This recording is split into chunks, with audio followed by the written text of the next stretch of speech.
শাকের অনেক রেসিপি তোমরা কিন্তু খেয়েছো, তাহলে একবার এইভাবে কুমড়ো শাকের একটা রেসিপি খেয়ে দেখো, দারুণ লাগবে।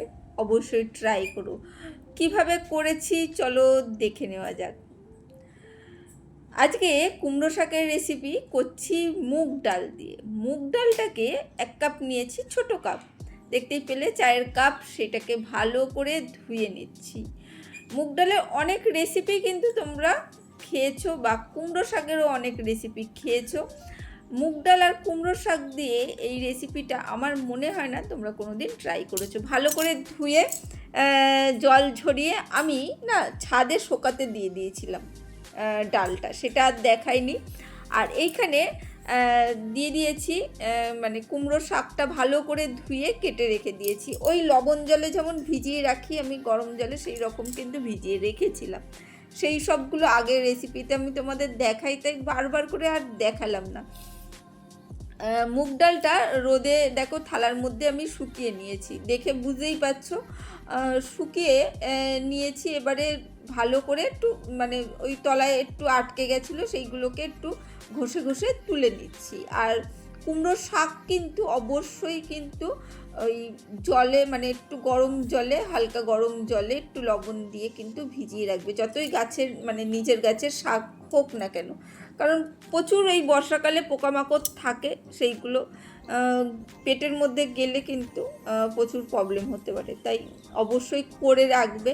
আমি সেই ভিডিওটা দিলাম না, কারণ এর আগে প্রচুরবার দেখিয়েছি শাক কীভাবে আমি করে রাখি। দেখো মুগ ডালটাকে শুকনো কড়াইয়ের মধ্যে নিয়ে নিয়েছি আর হালকা এবার ভেজে নিচ্ছি।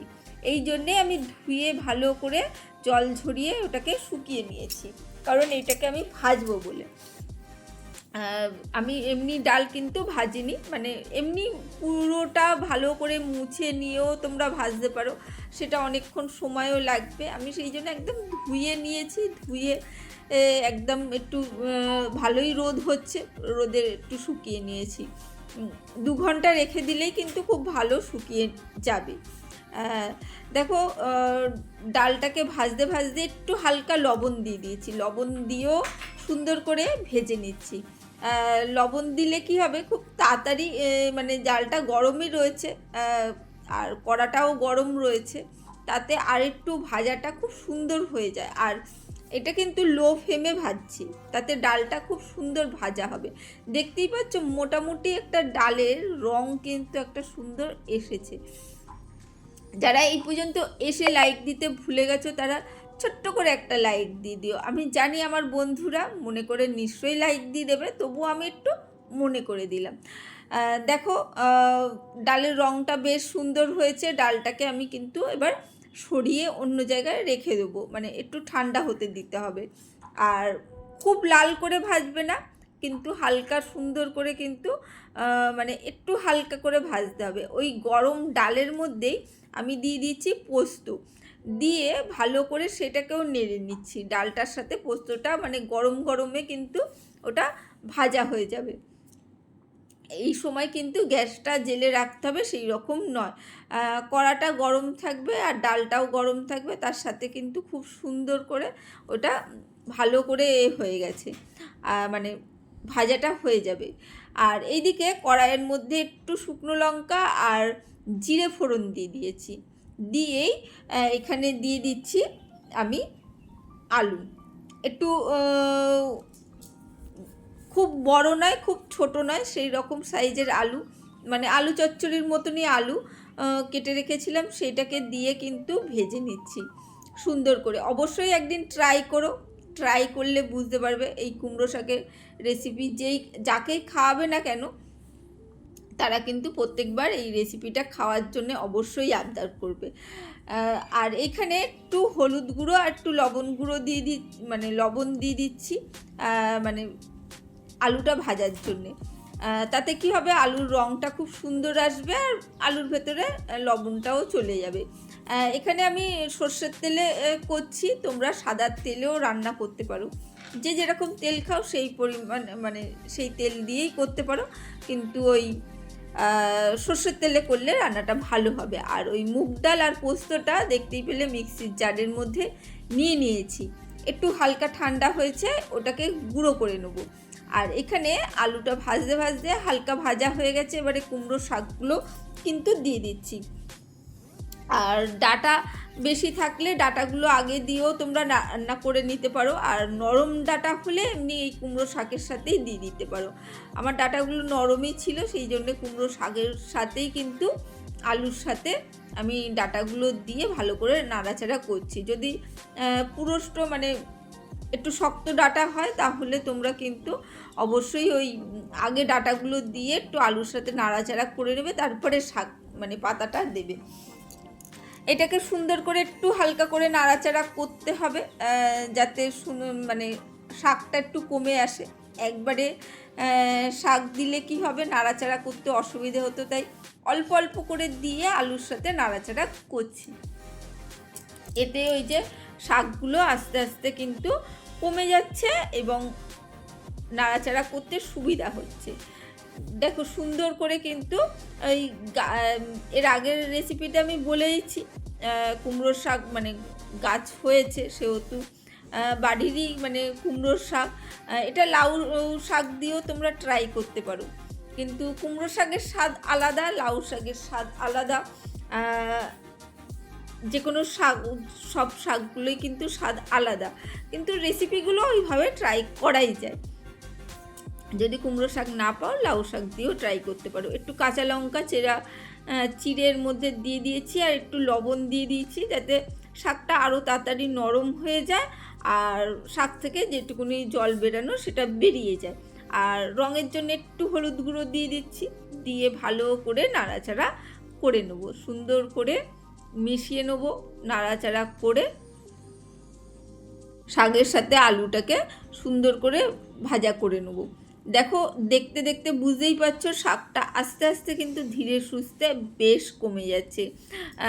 আলাদা করে মুগ ডালের রেসিপি খেয়েছো, মুগ ডাল এবং আলাদা করে মানে কুমড়ো শাকেরও রেসিপি খেয়েছো, কিন্তু এই মুগ ডাল আর কুমড়ো শাক দিয়ে এই রেসিপিটা অবশ্যই করো।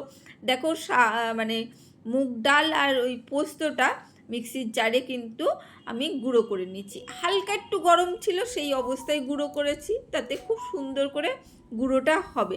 হ্যাঁ, পুরো মিহি গুঁড়ো হবে না, একটু দানা দানা থাকবে, তাতে অসুবিধে নেই। এইভাবেই কিন্তু গুঁড়ো করে নিয়ে দেখো গুঁড়োটা দিয়ে দিয়েছি শাকের সাথে। শাক থেকে এবার যে জলটা বেরাবে ডাল, সেই মানে জলটা কিন্তু শুকিয়ে নেবে বা টেনে নেবে, সেই জন্যে একটু লো ফ্লেমে এটা এবার নাড়াচাড়া করতে হবে, না হলে কিন্তু তলায় লেগে যাবে। তাই ডালটা আর পোস্তটা যখনই এই শাকের ওপরে দেবে তখন একটু গ্যাসের ফ্লেমটা লো করে দেবে। শাক থেকে জল বেরাবে, লবণ দেওয়া হয়েছে, তাতেও কিন্তু ডাল কিন্তু খুব তাড়াতাড়ি জলটা শুকিয়ে নেবে। দেখে বুঝতেই পারছো কতটা ড্রাই হয়ে রয়েছে। ভালো করে কিন্তু ডালটা কিন্তু নাড়াচাড়া করা রয়েছে, তবুও শাকের সাথে ভালো করে মিশিয়ে নিতে হবে। ভালো করে মিশিয়ে দেখো একদম জল দিয়ে দিয়েছি, ডালটা সেদ্ধ হতে হবে, আর গুঁড়ো কিন্তু তবুও তো সেদ্ধ হতে হবে, আর শাক আলু এই শাকের ডাঁটা সবগুলোই কিন্তু সেদ্ধ হতে হবে, তাই পরিমাণ মতন একটু জল দিয়ে দিয়েছি। আর এটা ঝোল ঝোল হবে না, এটা শুকনো শুকনোই হবে। আর শাক জানো তো, যে কোনো শাক চচ্চড়ি ধরনের খেতে আমার বেশ একটু শুকনো শুকনোই ভালো লাগে, ঝোল বেশি একটা ভালো লাগে না, তাই একটু শুকনো শুকনোই করব। কিন্তু সেদ্ধ হওয়ার জন্য যেটুকুনি জল দেওয়া সেইটুকুনি জল দিয়ে চাপা দিয়ে রাখলাম। এবার একটু মিডিয়াম ফ্লেমে এটাকে একটু সেদ্ধ করতে হবে, আর সুন্দর করে একটু ঢাকনা খুলে খুলে কিন্তু নাড়াচাড়া করে নিতে হবে, ওলট পালট করে নিতে হবে, তাহলে কি হবে রান্নাটা খুব সুন্দর করে হবে। একভাবে মানে ফোটালে হবে না, মাঝে সাঝে ঢাকনা খুলে কিন্তু একটু নাড়াচাড়া করে দিতে হবে, না হলে কিন্তু ড্রাই হয়ে যেতে পারে বা তলায় লেগে যেতে পারে। ডাল দেওয়া রয়েছে, দেখো আলুগুলো সেদ্ধ হয়ে গেছে, আর ডালটা তো যেহেতু গুঁড়ো করা সেহেতু সেদ্ধ হয়েই গেছে। একটু ভালো করে কিন্তু আমরা নাড়াচাড়া করে নেবো। এবার এই ডালটা কিন্তু এবার ঢাকনা খুলে কিন্তু আমরা শুকিয়ে নেবো মানে জলটাকে। আর মিষ্টির জন্য এখানে আমি বাতাসা দিয়ে দিচ্ছি, আর শাকে একটু মিষ্টি মিষ্টি বেশ ভালো লাগে, তাই কয়েকটা বেশিই বাতাসা দেখতেই পেলে দিলাম। তোমরা যদি বাতাসা না থাকে গুড় দিতে পারো, চিনিও দিতে পারো, কোনো অসুবিধে নেই। যে যেরকম মিষ্টি খাও সে সেই রকমভাবে দেবে। আর যাদের মিষ্টিতে প্রবলেম আছে তারা দিও না, কিন্তু শাকটাকে সত্যিকারের মিষ্টি ছাড়া ভালো লাগে না। কিন্তু যাদের মিষ্টিতে প্রবলেম আছে কিছু তো করার নেই। দেখো জলটা কিন্তু আমি একটু শুকিয়ে নেবো। আর যেটা বললাম, শাক চচ্চড়ি কিন্তু আমার বেশ একটু শুকনো শুকনো করলেই ভাল লাগে। তোমাদের যদি ঝোল ঝোল ভালো লাগে তাহলে একটু ঝোল ঝোল রেখে দিও, কিন্তু আমি চচ্চড়ির মতন যেহেতু করছি সেহেতু বেশ নাড়াচাড়া করে ড্রাই করে নেবো। এরপরে একটু ঠান্ডা হলে কিন্তু আরও ড্রাই হয়ে যাবে, কোনো অসুবিধে নেই। একটু লবণ মিষ্টিটা দেখে নিলাম, দেখলাম ঠিক আছে। আর দেখো একদম শুকনো হয়ে এসেছে, এবারে কিন্তু আমি নামিয়ে দেবো। একটু যদি তোমাদের ঝালের প্রয়োজন হয় আরও কিছু কাঁচা লঙ্কা কিন্তু দিতে পারো, বা তোমরা শুকনো লঙ্কা খেলে শুকনো লঙ্কাও দিতে পারো, কিন্তু শাক চচ্চড়িতে বেশ কাঁচা লঙ্কা ভালো লাগে। চলো আমার রেসিপিটা ডান হয়ে গেছে। নিরামিষ কুমড়ো ডালের রেসিপিটা কেমন লাগলো অবশ্যই বলো, তাহলে আরও এই ধরনের রেসিপি দিতে মানে উৎসাহ লাগবে। সঙ্গে থেকো। আজকের জন্য টাটা, বাই বাই। আবার দেখা হবে অন্য কোনো দিন অন্য কোনো রেসিপিতে। টাটা।